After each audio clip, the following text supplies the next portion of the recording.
Okay, so the recording has started. We'll just wait to see when he joins, and then we can commence.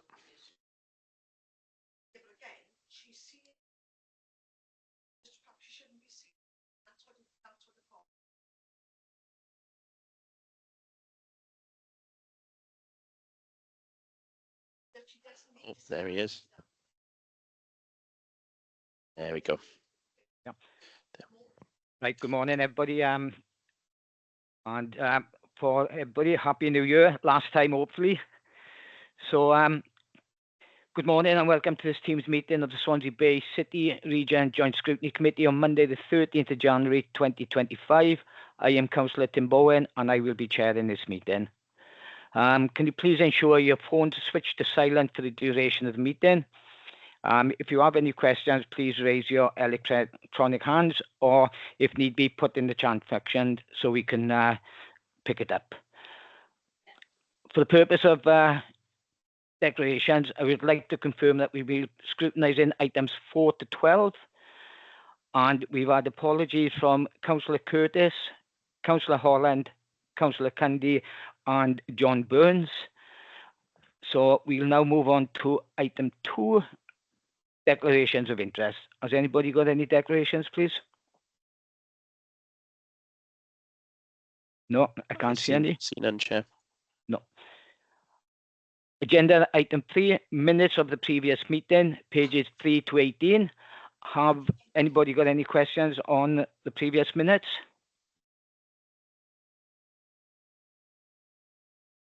No.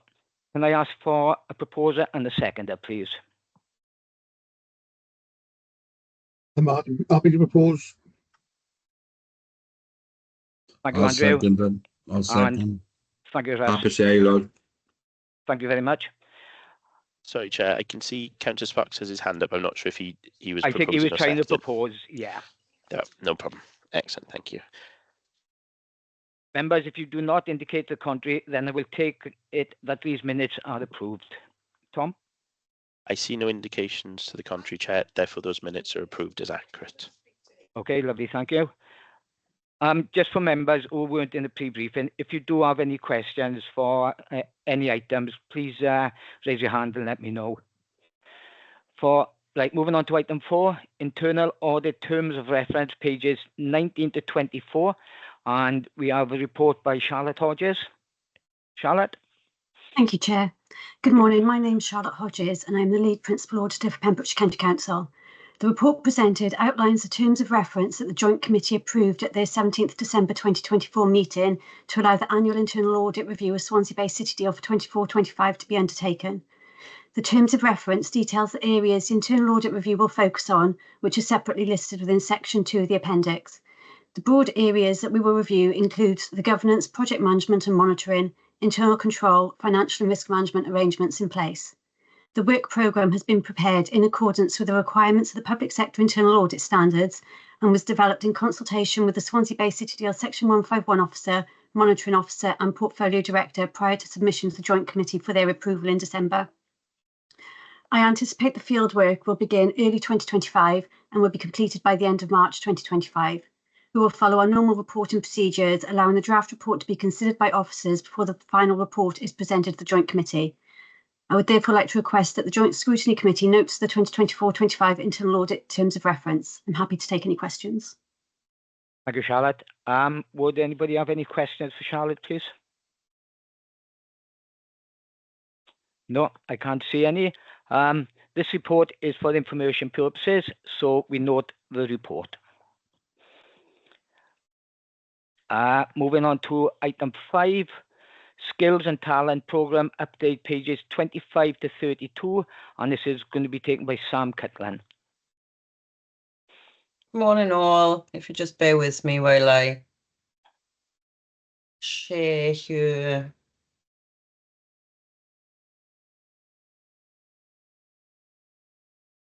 Can you all see that accurately? Yeah. Yes, yeah. Great. So I'm Sam Cutland Dillon. I'm the Skills and Talent Programme Manager for the Skills and Talent Programme.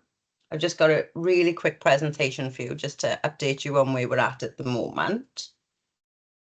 So the primary aim of the programme is to deliver at least 2,200 additional skills, support the development of 14,000 individuals with higher levels within 10 years, so that's by 2030, to create at least 3,000 new apprenticeship opportunities from level 3 through to degree apprenticeships, to deliver 20 new updated course frameworks, to create a clear pathway from education through further and higher education in the key areas. Our pillars are digital, construction, energy, smart manufacturing, and life science and wellbeing, and to create 2 centres of excellence. So the first job that we completed when I come into post was create a skills barometer for the region. So that looked at what this job creation, the other 8 city deal projects were going to be creating, what current training provision was available across the region, and help to identify where the gaps were sat within that. So if we needed to create new qualifications, new pathways, new apprenticeship routes, etc. So at this point, when this report was written in December, 22 pilot projects have now progressed through the approvals process and are now in delivery, or most of them are in delivery. We've got 6 new apprenticeship routes developed from level 2 through to degree in user experience, with a further 4 apprenticeship updates / developments also in the works as we speak. It's been approved that work is ongoing. Discussions are ongoing for future pilot projects with a number of partners and stakeholders to create a steady pipeline of new skills, because as more information is coming in, our business case is quite clever in that it can pivot and change and react to changes within the region. And there are a number of concept ideas for centres of excellence currently identified. This little map shows our governance, basically. So it shows all the industry cluster groups that we've set up. They are key to driving any activity that we carry out. We're very industry-led in terms of gaps, in terms of recruitment needs. This feeds into Skills Solution Group, and through Skills Solution Group to RSP Board. These are our current outputs as it stands as of December. This changes consistently as new claims come in, as new updates come in from the pilot projects. So as you can see, with higher skilled individuals, we currently sitting at 3,217 increased skills. We've over exceeded our target at over 33,000. Apprenticeships currently sitting on this presentation at 184. Again, we've over exceeded on our course creation at 32. This is expected to go up further. And in terms of Centre of Excellence, it's marked up as a 0 because none of the work is complete. But there are a number of areas that have been identified and there is activity taking place. So again, we should exceed that 2 target. Moving on to the financials, this outlines the investment that we've generated through our activity thus far. So in terms of public investment, we're looking at 1.5 million as things stand. Private investment through the pilot projects is just over 1,500,000, apologies. And through the private apprenticeship investment, it's approaching 1,500,000 too.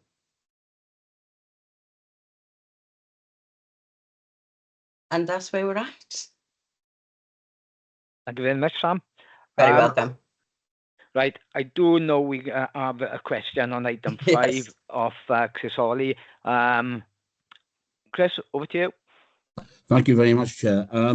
We've seen in the press regards the shortfall in apprenticeships. Mm-hmm. But also looking at, if you go back to your slide and about the number of, it says about highly increase in skills. Can you give us examples of that? And can you tell us where and what sections the apprenticeships we've actually fallen behind in the programme. So thank you. If I look at the higher skills first, the apprenticeship figures are a little bit more complex. I'll move on to that in a sec. So with the higher skilled, we are working across the 5 sectors. These are individuals that have completed their courses already. Our business case was only approved in 21, so activity in terms of pilot projects started that year, and they can be up to 2 years long. So these individuals have sort of come through the pilot project to the end, primarily. In terms of examples, there's some phenomenal examples out there.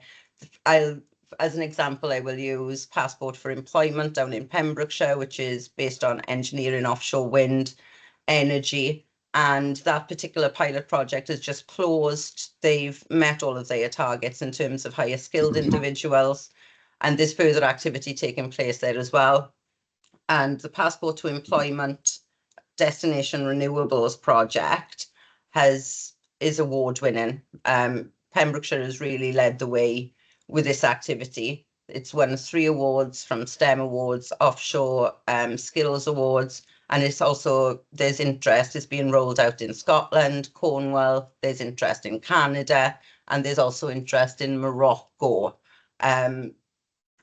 So that's the kind of level that we're sort of operating on. Again, it's that industry-led approach is what's made it most of our activities so successful. We are directly meeting the needs of what these employers are saying they want, and to the quality and level that they're saying they want.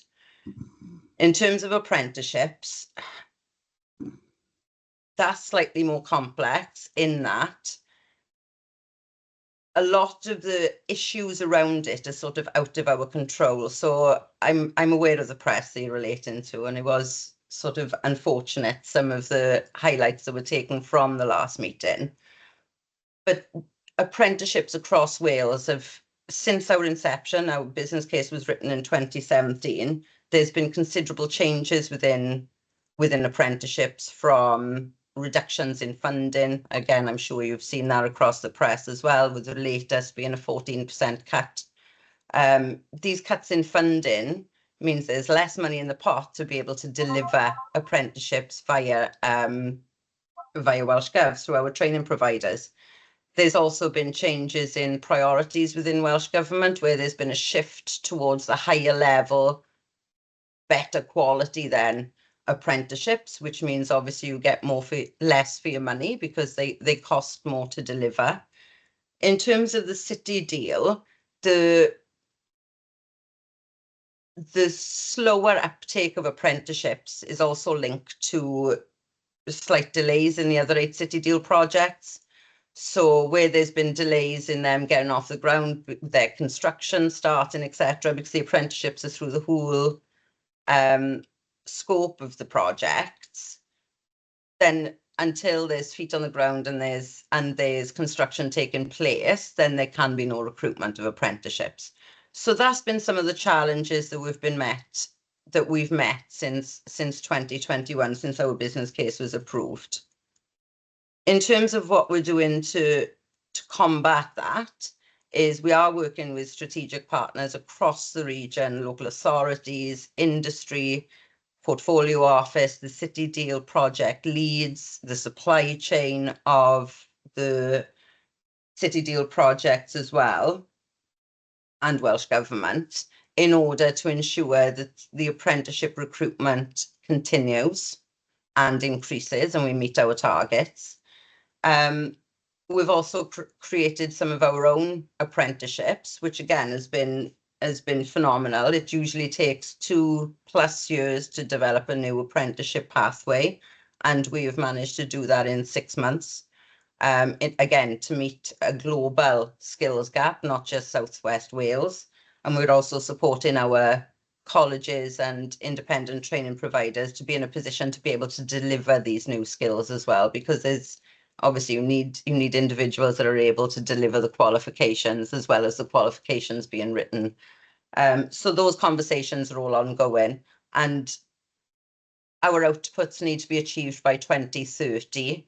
spend continues until we've just had an extension to March 2028.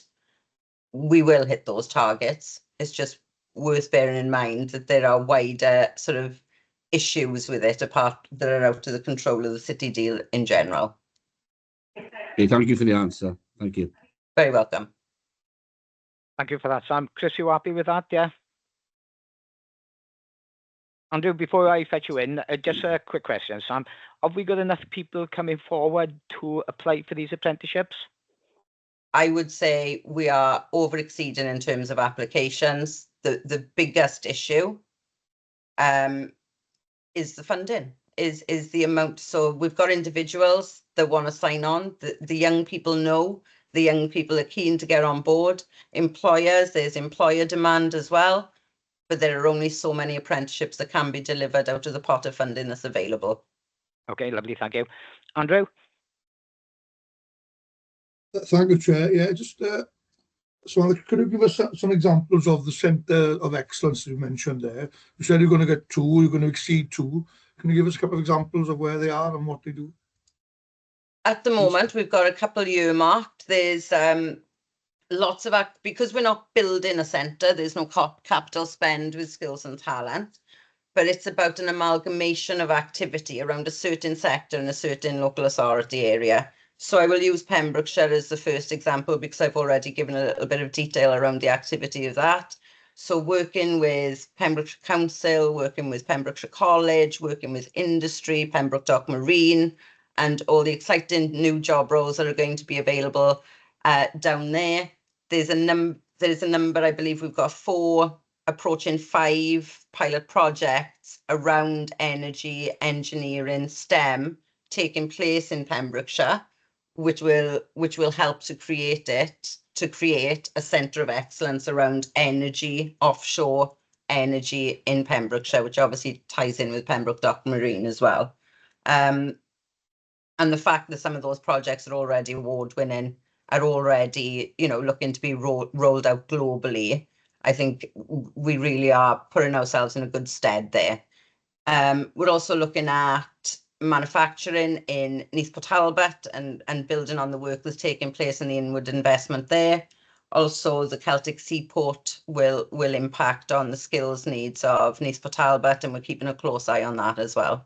So that's 2 where I'm confident ticks will be in those boxes by the time I leave. But we can pivot and we can change and we can focus our spend where it's needed, when it's needed. Okay, Andrew? Yeah, can I just say that it's very important that we're losing lots of skilled people from the heavy end of the Talbot Steelworks. And the sooner we can get these people retrained or in new positions where their skills are required before they move out to the area. Like a lot of them are going to Incley Point and things. So it'll be a worry, a concern that we can get them back if we need them back, the skills that they require, or we train up new people through the apprentices we're doing. So yeah, it's very important that we get them. Thank you very much. Okay, thank you, Andrew. Jane? Yes, thank you, Chair. Just to support what Sam has said, obviously when this business plan was written, we weren't aware of the dire position that Tata are in now, and obviously the Celtic Freeport opportunities, and indeed the offshore wind. And the idea around this, the creation of centres of excellence, wasn't about actually building anything, as Sam has mentioned. It was about bringing together, the colleges, the universities, the training providers, and the local authorities to look at, what are the key strengths that those particular areas have. Manufacturing is one of the key areas that Port Talbot has got, and Neath and Port Talbot as a county, bringing in those skills. What we've been doing from the skills partnership point of view since obviously the inception of this, or the approval of this project, and all the changes that have happened because of COVID and everything else that's come along after that, is we've been looking at, well, how can we change some of these directions of travel? Now, what you mentioned, Councillor Lacey, around the Tata position, yes, of course, we're very, very keen to retain these people and these skills in our region, but we also understand that these people need to work at the moment. But what we're trying to do is highlight the opportunities that are coming to this area. So they may go away to work and get even more skilled in places like Hinckley, but we want to be making sure that they know of the opportunities that are going to be here in Port Talbot, in Pembrokeshire, in Swansea, in Carmarthenshire over the next 10, 15, 20, 30 years, so that they can come back here and work within the communities that they've grown up in. Thank you. Okay, thank you, Jane. Andrew, if you want to come back in. But sorry, just one last thing. I know like JES in Port Talbot, they've got a skill centre built for welding and construction. I'm wondering, I don't know if it's built into this or whatever, or we can help them in any way. I know they've had money from, or they've had grant money from through Neath Port Talbot, but that's the type of example that's required to retrain unskilled people that come out of the works and who've done operational jobs to pick up skills. So that's a great example in Port Talbot. That's happening at the minute. Just what I like that. Thank you very much. Yeah, Jane. Yes, apologies, Councillor Dacey. I should have mentioned JES. I'm in communication with them, and they are looking to put in an application for funding from the Skills and Talent Programme. Thank you. Lovely. Thank you very much, Sam and Jane, for them answers. Has anybody else got any questions? No? Right. As this report is for information purposes, so we note the report. We're moving on to item 6. Swansea Bay City Deal Audit of Accounts Report 23-24, pages 33-86. I'm not quite sure who's taken this one. Chris Moore? It's me. No, Steve. it's me. Yep. Steve, right. We've been asked by members if you possibly could you do item 6 and item 7 together? Yeah, because they do tie up together. Yep. Do that. That's brilliant. Thank you. Cool. Thanks. Thank you, Jay. Good morning, everybody. So agenda item 6 is the ISA 260. So this went to joint committee in November. So the Auditor General for Wales is responsible for providing an opinion on whether the statement of accounts for demonstrate a true and fair view of the position of the Swansea Bay City deal as of the 31st of March 2024. The ISA 260 report summarises the findings undertaken from the audit. The audit gave an unqualified opinion on the accounts, and there were no misstatements identified in the accounts which remain uncorrected. So the audit concluded that the financial statements do give a true and fair view of the city deal as of the 31st of March 2024 and of its income and expenditure for the year, and that the accounts have been properly prepared in accordance with the legislative requirements. So essentially this was another clean audit of the accounts for the city deal as per the previous year. So that leads on to item 7, so the statement of accounts. So you probably remember this went to scrutiny in October, 24th October last year. So it was the pre-audit. So this is now the post-audit. And as per the ISA 260, there were no material changes required and very, very few minor changes required following the audit. Just draw your attention to one change, and that was onto the related parties note on page 39 or 40 of the actual statement. So that's page 127, 128 in your pack. There was a formula error. I hold my hands up to that one. So that was picked up during the audit, but that didn't affect any of the figures in the actual statement. It's purely in one of the notes. And then there was some minor wording changes to help clarify the notes and the statement. But other than that, again, there's no other changes to the statement. And we already ran through that in our previous meeting, so I don't intend to go through that again today, Chair. Does anybody have any questions on the statement or the ISA 260? Thanks, Steve. Any questions? No, can't see any. This report is for information purposes, so we note the report. Moving on to item 8, quarterly financial monitoring Q1 and Q2 24-25, pages 161 to 176. I believe we're just going to scrutinise Q2. Yes, that's right, Chair. Thank you for that. Yes, Q1 and Q2 are quite similar anyway, but Q2 is the most up-to-date figures anyway for the city deal. So the Q2 financial monitoring and provisional year-end position in this report is for the 24-25 financial year, and this was presented to joint committee in December. So the report is split into several sections. I'll touch upon these throughout the report, but I'll draw your attention to page 175. It's the appendix. So 175 of your report pack. So you can see that the Joint Committee and accountable body, the forecast expenditure for the year is 3.117 million. And also based on the City Deal grant balances we hold for all partners, the accrued interest for 24-25 is expected to be in the region of 3 million, and we will then disperse this to the partners before the end of at the end of financial year. Moving on to section 2.4, and please interrupt me if I'm going too fast. There's a lot of figures as well. So the Portfolio Management Office, so we're projecting for the end of this financial year, the expenditure is estimated to be just under 600,000, so that's 595,000. And the POMO, the Portfolio Management Office staffing cost, is estimated to be 448,000. And this includes the 24-25 pay award we've just received. So therefore, there's an underspend of 155k against budget for staffing. So this is due to all posts being budgeted at the top of the grade, and not all posts have reached the top of the grade. Therefore, there's some savings. And there are two staffing vacancies, so that's the PMO manager and the project development manager post. The PMO manager post has been vacant all year, and the project development manager post, I believe, from, don't quote me exactly, I think it's July. So for a large part of the year, both posts have been vacant. Moving on to section 2.5, the total income for the year is projected to be 3.278 million. Of this, there's the top slice for the drawdowns of the grants that results in about 278k, and then the other 3 million is from the interest derived from the cash balances, which then we disperse to the partners. We had a balance carried forward last year of 182.9k, but this year we are projecting a deficit of 518k. And this is purely down to time and effect of the grants being dispersed to the projects and partners within the year. So once we offset the deficit with the reserves, we have a reserve deficit balance of 335k. Again, I stress this is purely timing. Once the partners do spend their grants, we are then able to top slice and get that income back into the City Deal and joint committees accounts, essentially.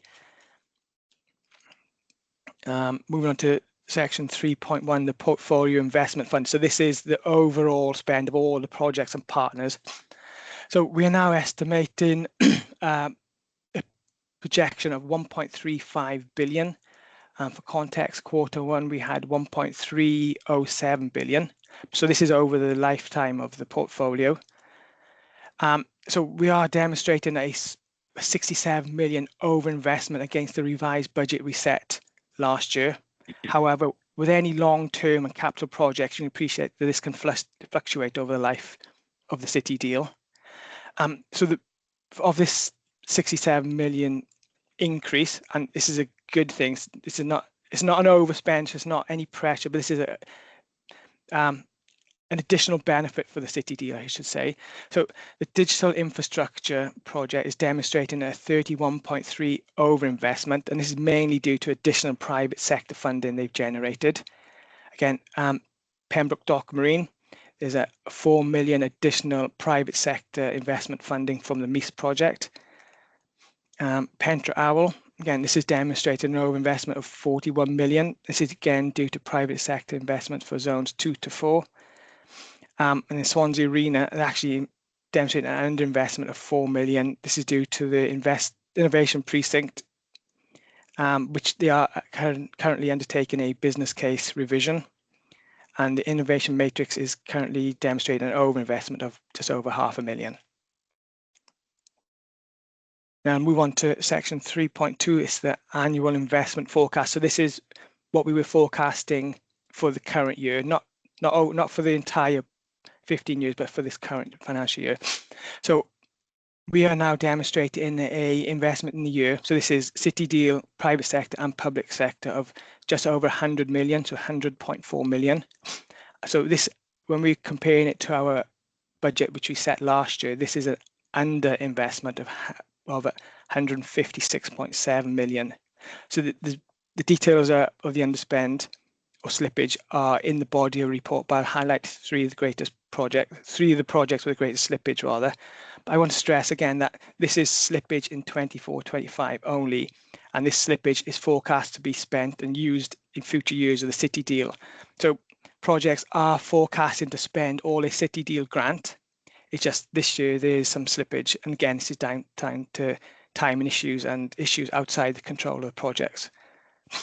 So the biggest in-year variance or slippage is the HAPs, the homes of power stations, and that's showing roughly 81 million slippage. So whilst the project is on target to deliver and reach its financial investment set out in a business case, we are looking to the project is looking to reprofile to reflect the completion timeline of the housing developments that have been approved by the HAPs funding. So then this reprofile will then more accurately reflect the deferred investment dates. So again, they will spend and receive all their private sector funding. It's just, again, a timing issue. Pentre Owl are showing a slippage of 18.6 million. So this is a consequence of the extended construction for Zone 1 and the ongoing scoping and planning of the assisted living and wellness hotel. There's been an adjustment as to when Carmarthenshire County Council proposes to bring forward these future phases of the development, and due to this resequencing, private sector contributions are now reflected in the later years. And then the other largest one is the supported living and low carbon growth. That's a slippage of roughly 40.5 million. So again, there's some reasons for this. One of it, the main one is the AMPF land negotiations continue. And they are looking to reprofile to bring the spending profile in line, so there's not as much slippage this year. Well, there won't be any slippage this year. And then finally, we move on to the capital and revenue apportionment. This remains fairly consistent. It's currently around the low 60 million, and it has been, it normally is, so there's no issues with that one anyway. That's my whistle-stop tour of the quarter three reports we are currently working on. We're due to receive all the figures by the end of today from all the partners, so hopefully we'll have a better understanding where we are at the end of the financial year, and we've asked the partners to reprofile as best they can to go forward. So that's my report, Chair. I'm happy for any questions. Yeah, thanks, Steve. Open to questions if anybody got any. Councillor Hawley. Thank you, Chair. Can I ask you a couple of questions, please, Yeah, sure. Steve? The first one is, why do we give back 3 million?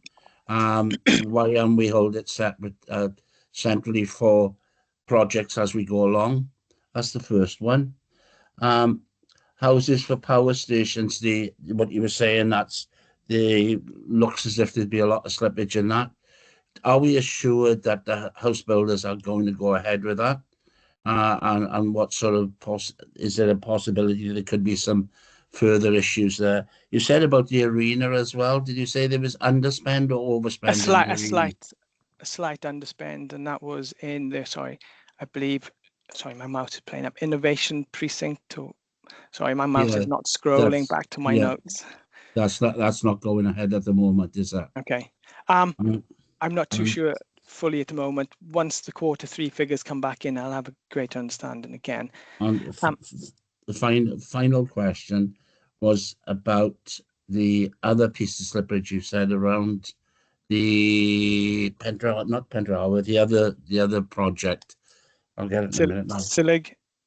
Yes. Supported low carbon. Okay. Yeah. And on the digital one, that was the private sector has come forward with more money to do further work on it. Is that correct? The digital infrastructure, they undertake a annual review of the private sector. So this is a year lag. So this figures comes from the previous financial year. So they procure a private company to do a review of the private sector, and then they work out how much how much private sector money's been invested. So I don't have the figures in front of me, but I could to break down why this additional 31 million came from. But it's private sector additional work which has been undertaken. I I'm not sure if Pete might have any more information on that. Sorry, Pete, putting you on spot. No, that's okay. Just want to confirm that it is extra money from the private Yeah, sector. 100%, definitely extra additional money coming in. Yeah, it be is. But generated. because of the nature of the way that the digital project is monitored, it's always a year behind because of they have to do the work before they can go back and actually work out how much of it is apportionable to the project or how much of it may well have already happened without the interventions of the project. So, and it's difficult for them to forecast. So this is why there's a bit of a fluctuation between what actually they might forecast, which is always very reserved, really. And actually what comes back at the end of the year. So yeah, Stephen said we're always a year behind with digital. Okay, thank you. Are you happy with all them answers, Chris? I think you've got some more to answer. Yeah, sorry. It's the 3 million. So we have end of financial year for 23-24, we had roughly 54.4 million of City Deal grant sat in the accounts for it is due to partners, but once we can't pay it out to partners until they claimed it, until they've spent the money. So that's sat in the account generating interest. So we're projecting roughly 3 million this year, and that we will pay that to each local authority based on a proportion of the City Deal grant. So, for example, this is not a correct figure. So, £241 million City Deal grant, and if Swansea had 24.1 million City Deal grant in total, we'd be paying them 10% of the 3 million interest. Right. Okay. It's not that, so they will be receiving it. We do make interim payments throughout the year as well, and then that's to help each local authority offset the additional rising costs for undertaking their City Deal projects. But it's down to each local authority how they use that interest. Okay. Is it revenue or money? Is it revenue or capital? I think it'd be revenue, I believe. Okay. It's interest. Yeah. Okay. Thank you. And the other one was SILIG, the supporting low carbon. Yeah. I'm just reading my notes. Sorry, bear with me. So, sorry, switch. There's been an increase in construction costs. Which needs a review of the cost plans. However, the project is now progressing to REBA stage 4, with planning due to be submitted in Q3, Q4, 24-25. Yeah. So I think overall they are still expected or will be projecting to spend the full grant element. It's just, again, slippage. I think it was the AMPF land negotiations have slowed things down where they spend for the year. Okay, thank you very much. Okay, thank you. Okay, Chris, you happy with all the answers? Thank you, Chef. Thank you. No problem. Thanks, Steve. Thank you. This report is for information purposes, so we note these reports. Moving on to item 9, quarterly portfolio monitoring Q2 24-25, pages 177 to 246. Over to you, Chris, or Steve.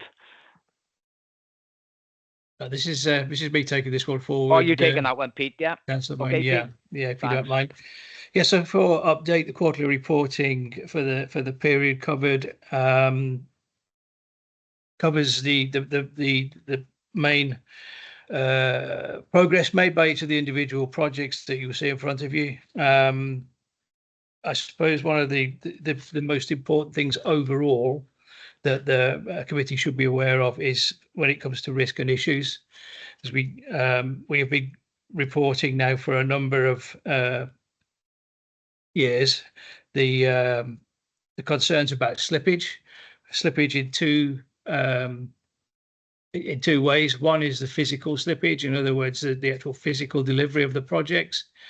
And then the other one is in-year slippage, which Stephen's already spoken to you about. So we took the decision prior to the last joint committee to actually move these from being risks to being issues, because they are actually affecting the portfolio at the moment, and that elevates them in one way by the fact that I'm currently writing a slippage report for joint committee, which will come before scrutiny in due course.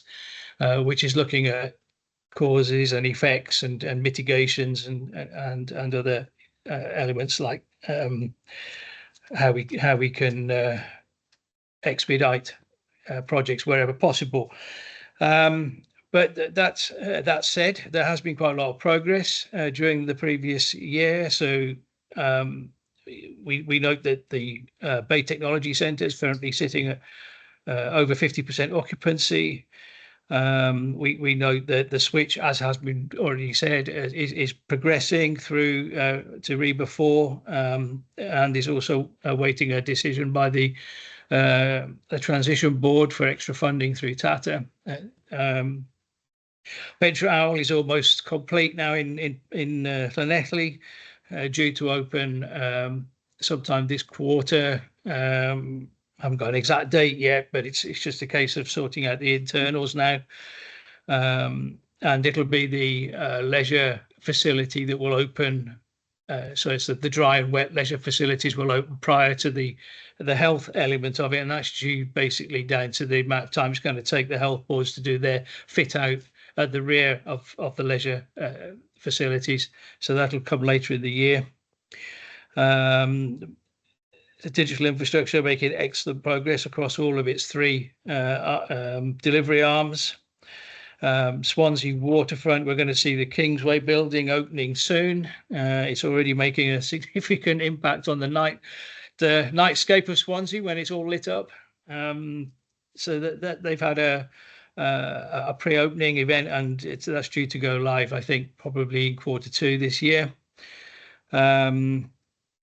The Arena Hotel negotiations are actually progressing very well, so we're quite positive about that.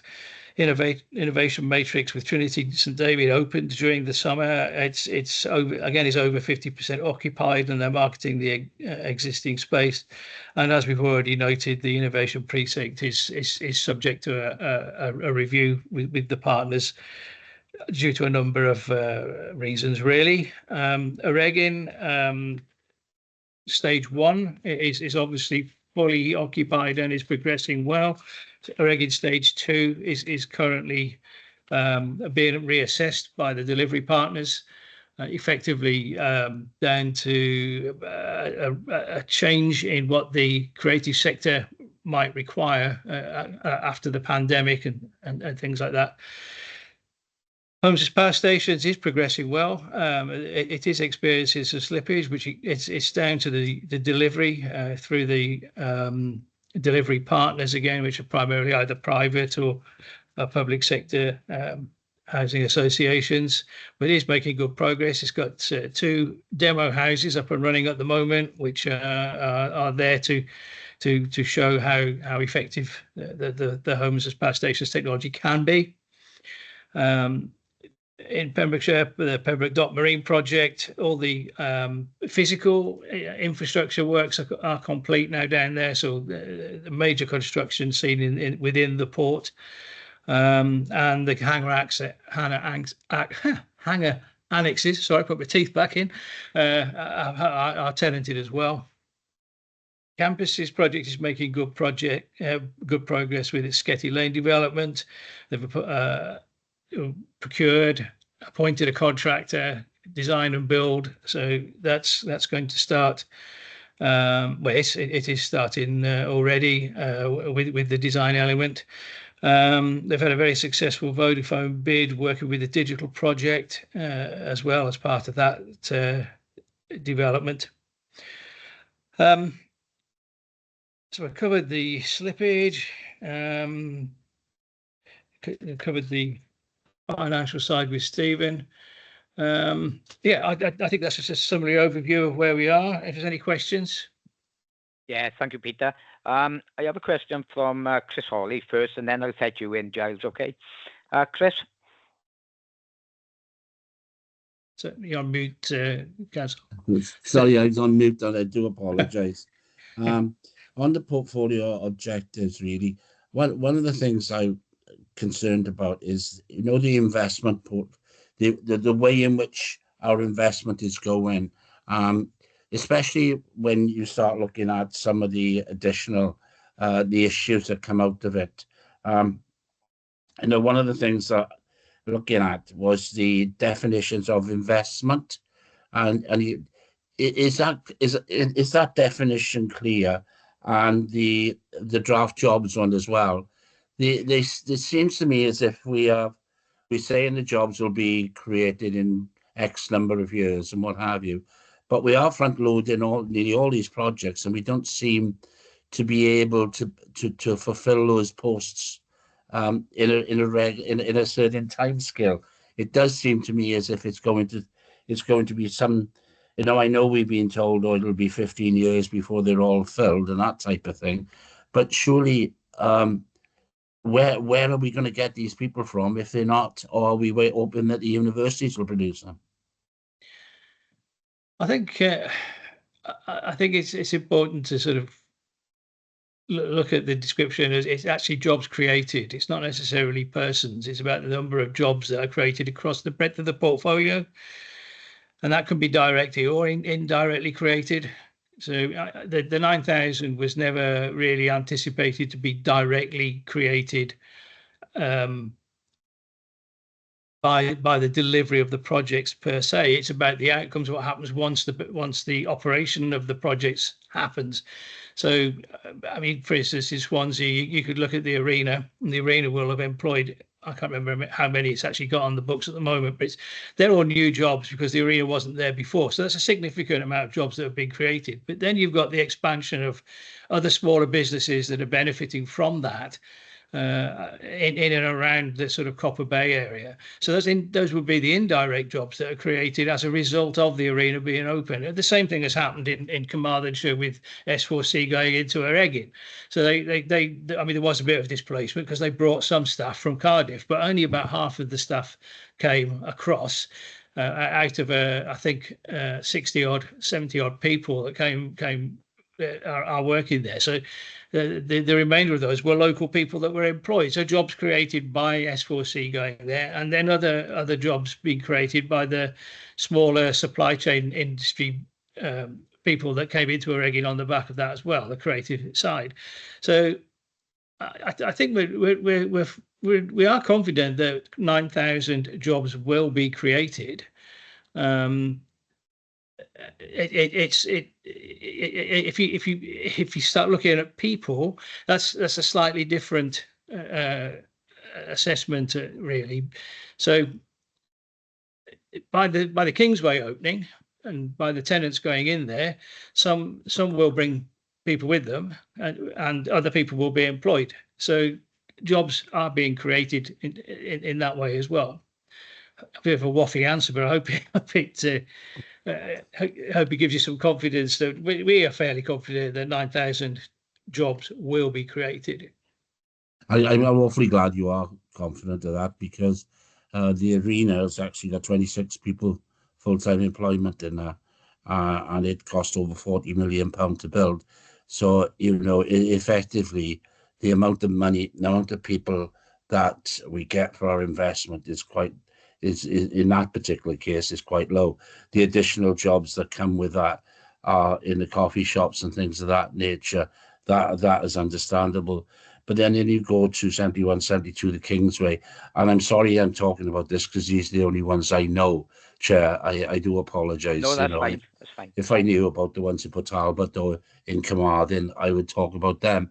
But the ones in Swansea, 71, 72, the Kingsway, there is going to be displacement from other places, because we do know other firms that are in the area are going to move in there, but the figures aren't enormous. So, I do accept, and I hope you are positive, and you are right about the 9,000 jobs, because we need those jobs, and we need them as soon as we possibly can. The only thing is, as you said about the project in Llanelli, they're closing the current leisure centre, so the staff will be moving over to the other one. I'm assuming anyway, I don't know. So I understand what you say, and I understand that your confidence is high on the economic impact and the jobs impact. It's just that I think as elected members, we go and talk to the public, and they say, well, where are the jobs coming for all that money that we've invested? So I'm glad you got that confidence, so we can then go back to the public and say that. Thank you. Okay. Giles? Yeah, thank you. Thank you, Chair. Just a point of procedure. Procedure. Normally, as Chris has alluded to, jobs. That's what we talk about, and we normally get a register, a benefits realization register as part of these reports. And I don't know if other members can find it, but I can't find the report that we normally get, which gives us a quick overview of the jobs that have been created and the investment that's come in that particular quarter.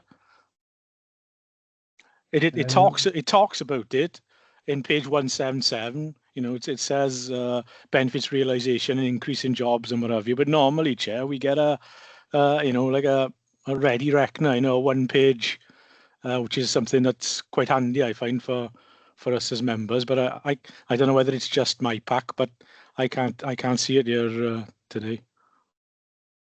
No problem on that, Giles. Tom, can we check on that, please? Yeah, I'll double check that, Chair, just see if I've missed anything. But I hadn't noticed that myself. But if not, this is something we can make sure it's in the pack for the next meeting. Yeah, certainly. Or if we can get it out to members before that. Yeah, if it's something I've missed, I'll send it out immediately. If not, then we can chase that up with officers and see if we can get something to that effect to members or include it in the next pack. But I'll have a quick look through my documentation now just to double check I've not missed anything.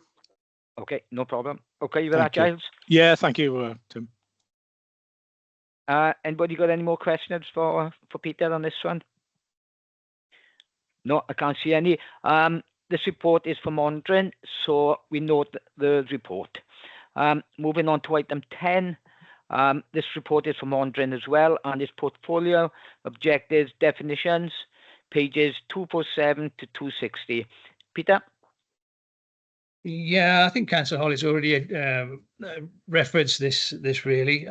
So the purpose of these definitions is to allow all the projects to work to a set definition of each of these objectives. Some a little bit easier for us to work out than others. The jobs created objective was quite a tricky one for us. But effectively, these have gone through Programme Board and Joint Committee. They've agreed that they are the set definitions that the projects will work to when they're working out their benefit realisation figures and planning their targets. So it's for information, and happy to take any questions really, although Councillor Holly has asked already on that. Right, okay. Has anybody got any questions on this particular item? No, I can't see any. This report is for monitoring purposes, so we note the report. Moving on to item 12, Forward Work Programme 24-25, pages 223 to 226. Has anybody got any questions? Oh, sorry, I think I've missed one, haven't I? Item 11. That's it, Chair, yeah. Yeah, sorry. Apologies. Item 11, Joint Committee Forward Work Plan, pages 261 to 266. This is report is for monitoring, and over to you, Peter. Sorry. Yes, no problem. Thanks, Chair. So this is the work programme that the planned activity for the portfolio over the next 12 months. We revise it every 6 months. It covers some of the standard meetings that we do and other activities that we intend to carry out or have to carry out throughout the year. And really, the one thing that John's asked me to sort of put to the committee is that we would welcome your input into this. So if as a joint scrutiny committee, you would like to add anything into this work plan, it could be associated to meetings, or it could be in over and above the meetings, things you want to be involved with or would like to work with us on, if the committee could consider that. Yeah, that's great. Thank you. Anybody got any suggestions or any questions they'd like to ask Peter? Yeah, I think when you say about the work plan, what exactly do you mean? Do you mean that we give you suggestions about further detail of a particular project, or do you want details of the financial inputs or that type of thing? Well, I mean, it's a work plan, so it's pieces of work. It covers everything from events to meetings, really. So, I mean, I suppose we could say, if the Scrutiny Committee wanted to do a visit to one of the projects over and above its normal schedule, we could add things like that in, or even if you wanted to have a presentation from any of the projects. It's that kind of thing. So if you look down the list of sort of activities that we undertake, we basically what we're saying is it's not a closed list. If you as a committee would like to add something into it, kind of over and above the normal schedule of meetings and meeting agendas. That's basically what I'm meaning. Yeah, that might be a good thing going forward, Pete. That if anybody got one particular project they'd like a little bit more on, to say what is actually going on in that project. If they can just either let me or Tom know, and then we can look about scheduling that then into the meeting schedule. Anybody else got anything they'd like to put forward for that? No? Okay. So this report is for monitoring, so we note the report. Moving on to item 12, Forward Work Programme 24-25, pages 223, 226. Do any members have any questions? Or Tom, have you got anything you'd like to add to that, please? Yeah, first of all, just an apology from me. I think on the agenda pack, I've put the date as possibly 22, 23 or 23, 24. So there's a typo there, so I do apologise for that. Sort of similarly to what Peter was saying, so obviously with our forward work programme, what we tend to do is take items that are on the joint committee forward work programme and sort of select those for our scrutiny. So we usually kind of mirror the last meeting that joint committee had, but we also sort of select items that we want to review as our own reports. So I know in our forward work programme session back, I think it was in September, members had sort of raised a few things that they'd like to add. So 2 of those were to do with site visits. So it's just to keep you all up to date. In relation to Pentre Owl, I've been advised that they are happy to facilitate that site visit. So I'm just waiting on that team there to come back to me with some dates. So we should hopefully have those very shortly. And then also in relation to HAPS, members had requested a site visit to the Margam element, which I believe is the retrofit side of things, and also to see if we can join that with a meeting to So Modular, which is the company that provided the modular unit for the development in Aberavon. I've been working with Una on that, and I'm pleased to say that they now do have options for it. So my understanding from Una is that the building work is to be finished sort of very much at the beginning of Feb, and from the 17th of February, we should have dates then to be able to go visit it. So I just wanted to check with members if you are happy with that, for me to go ahead and sort of try and get some dates in February. My understanding is I think the dates start from the 17th of February, and I think it'll be one a week from the 17th of February, so it'll be those weeks. So what I might do is sort of outside of the meeting email you all just to get a gauge of what week would be best, and then I can try and go back to officers then and sort of nail down a date for us to visit. But I understand their aim is to Cardiff Uni, who are sort of leading that, will take members around to show you what has been done to the buildings, what the benefits are of those works, and kind of explain the process behind everything that they've done. So that one's very close. And then the only other thing I had to raise really was sort of a sort of an issue with timings of meetings. So as you note, this meeting was changed because a meeting was cancelled by joint committee, and it means we're sort of a little bit off kilter now with our meeting programme. So we were due to have a meeting for the 13th of May, I believe.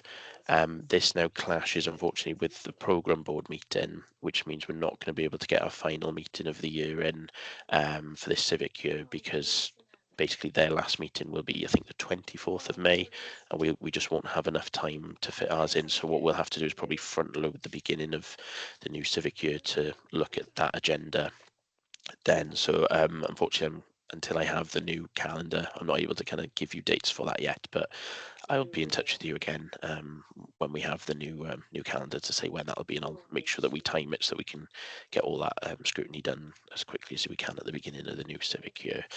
But sort of mirroring what Peter said, obviously if there's anything that members would like to add to the forward work programme, please let me know, and obviously the chair and vice chair, and we can work with officers to get that into our programme. Back to you, Chair. Okay, lovely, thank you. Chris? Yeah, you talked about the forward work programme, and can I thank Peter for his comments about actually being part of the forward work programme for the consortium as well.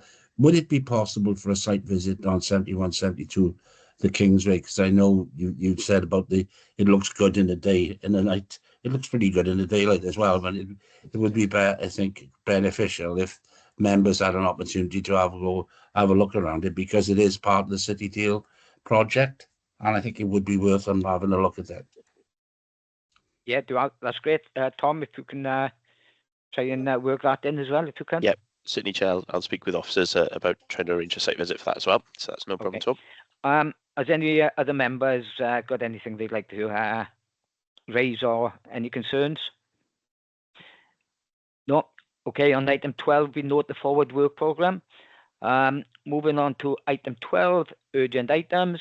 I have no urgent items for today, so I'd like to thank all officers for the presentations and attendance this morning, and thank all members for everything you've put into it today. And thank you very much, and see you all in the next meeting. Thank you, Chair. Thank you. Thank you all. Thank you, Chair. Bye. Cheers, Bye.